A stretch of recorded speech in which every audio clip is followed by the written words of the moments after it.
today is Flynn's birthday. Happy birthday, Flynn. 1 year old na si Flynn. Birthday, wow. 1 year old na si Flynn.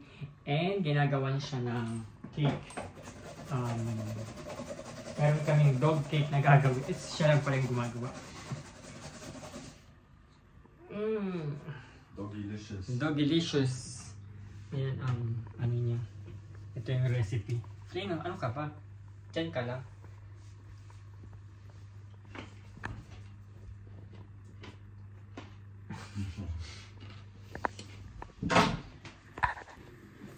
Ang recipe is hackfleisch, ground beef, and pork. Is that? No, just beef. Just beef. Okay, ground beef. And then merong Haferflocken. Oatmeal. Oatmeal. Tapos, this one. Quark. Quark, but without. And then carrots. Lactose? Lactose. Without lactose. Okay.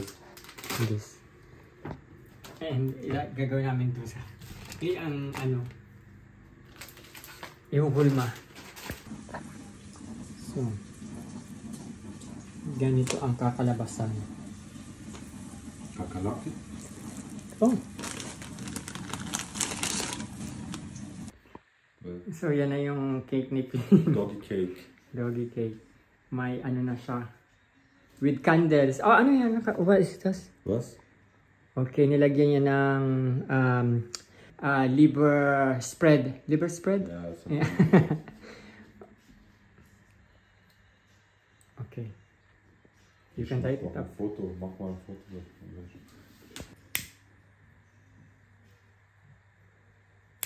Happy birthday, Flynnchen.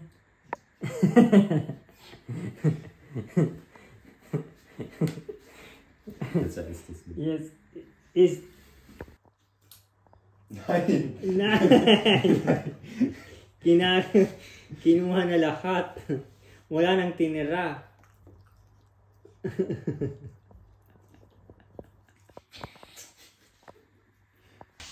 Si Robert Pellis umalis. Pumunta ng Budapest? Carol? Where did Robert went? Ja, Budapest. Where did Robert go? Budapest. Budapest, Hungary. Yeah. Manonood daw sila ng concert ng kanyang best friend for 5 days. So, he will be back after 5 days and then 2 days later we will fly to the Philippines. I'm so excited, but I'm at the same time nervous. Yeah.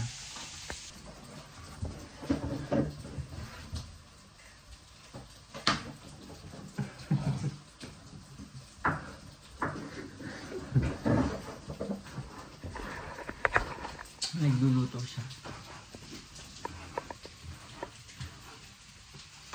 Nagluluto na aming dinner habang ako ng kukulit lang.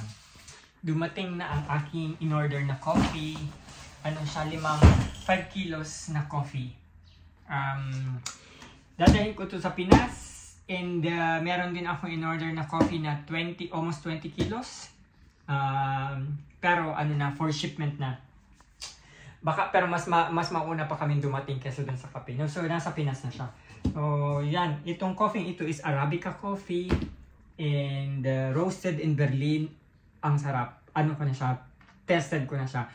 In-order ko ito dun sa coffee shop na paborito ko. So, hindi ako mapapaya sa lasa. Kasi, ang dami ko ng coffee shop na napuntahan. And then, yung coffee shop na yun, isa sa pinaka-masarap na coffee dito sa Berlin na napuntahan ko. So, I ordered kahit medyo mahal. Actually, mahal talaga yung coffee beans nila.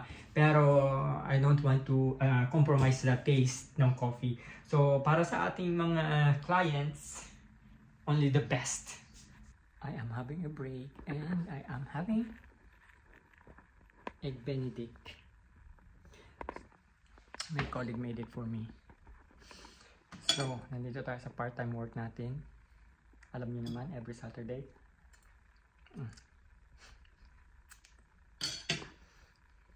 Pakita ko sa inyo yung library.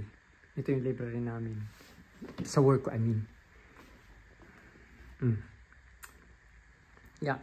May maliit na library dito. Tapos, maliit lang yung hotel. 50 rooms or 40 to 50 rooms. And yeah, 5-star hotel. Anyway, kakain muna tayo.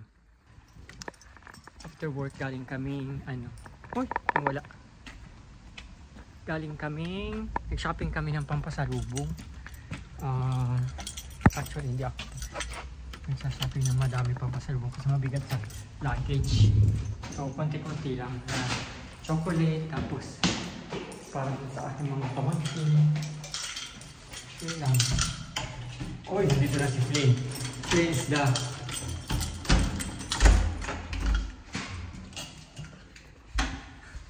ano naman si Flynn. Hindi na naman niya alam ko ang gagawin niya. Flynn, si Flynn. Laging pusa na si Flynn. Sinisira yung pintura ko o may ano na. Hala, magagalitan ka na ba?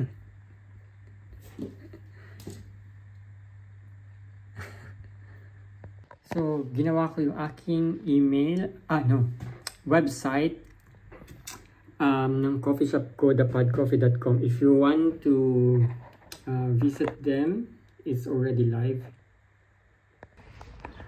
It's Sunday today. Nag-work na naman ako sa hotel. And 6 days na lang, nasa Pilipinas na kami. Meron akong biniling flowers for Carol. Iniintay na daw niya ako dyan sa doon sa kanto. Yeah. Parang may gusto akong sabihin pero nakalimutan ko na. Hindi, I mean, parati ko sa inyo sinasabi uwi ako ng Pilipinas. Kasi 2 months before, kung yung flight namin, sinabi ko na sa inyo. So parang every upload ko, binabanggit ko na uuwi ng Pilipinas. Kaya yeah, 2 months yung paghihintay ko. Excited lang kasi unang-una is makakadala ulit. Yearly ako umuwi.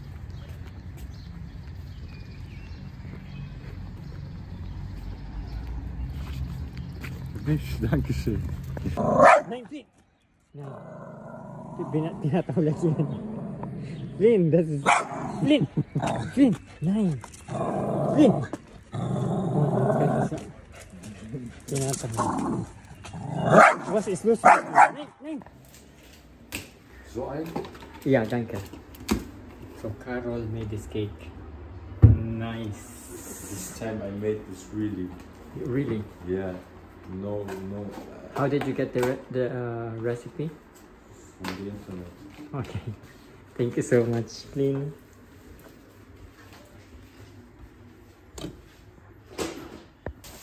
So, Robert is back from Budapest. And then, we have something for us. For us or for Flynn? Nein, Menschenfood. Okay, for us. Man sieht auch kaum, was draufsteht. Oder? Kannst du das lesen? Ungarisch ist sowieso voll die strange Sprache.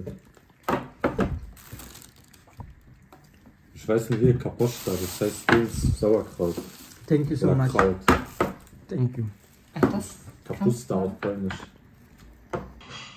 Nandito na naman tayo sa ating part-time na trabaho. And mag-breakfast muna tayo. Napapadalas ang pagpa-part-time ko ngayon. Tinubuan ako ng alam mo yun, yung pimple na nasa loob yung ingrown hair. Sobrang sakit. Ayun, lumabas yung hair.